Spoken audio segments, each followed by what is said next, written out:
ये कहानी है नजफगढ़ के थाना हरिदास नगर की, जिस थाने में एक फैमिली रहा करती थी। फैमिली में 3 लोग जिनके नाम रवि, दीपक, सीमा थे। ये तीनों आपस में भाई बहन थे।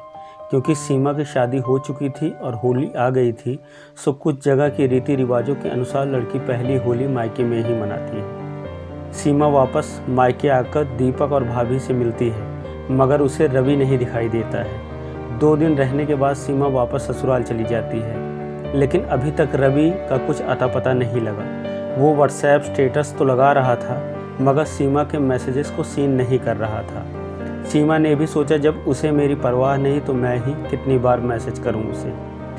ऐसे दिन महीने गुजरते गए, मगर अभी तक सीमा रवि की बात नहीं हुई। अब सीमा उसे कॉल करना शुरू करती है, मगर फ़ोन स्विच ऑफ बताना शुरू कर देता है। सीमा को भी कुछ शक होना शुरू हो जाता है। उसे लगता है कुछ तो गड़बड़ है। अब सीमा जाती है और पुलिस में कंप्लेंट करवाती है।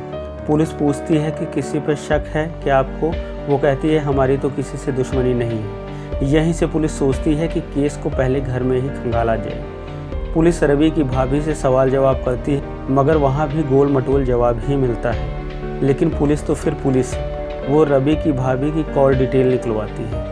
इसमें उसे किसी नीरज सहरावत नाम की आदमी पे कई बार दिन में बात होते हुए दिखाई देती है। अब पुलिस का शक गहरा जाता है कि घर की महिला का किसी गैर मर्द से इतनी बातें करना आखिर माजरा क्या है। पुलिस नीरज और रवि की भाभी को उठा लेती है और सख्ती से पूछताछ करती है। दोनों टूट जाते हैं और पूरी कहानी सुनाते हैं। रवि की भाभी और नीरज में नाजायज़ संबंध थे, जिसे रवि देख लेता है और भाई को बताने की धमकी देता है। बस इसी बात पर वो नीरज का कत्ल कर देते हैं।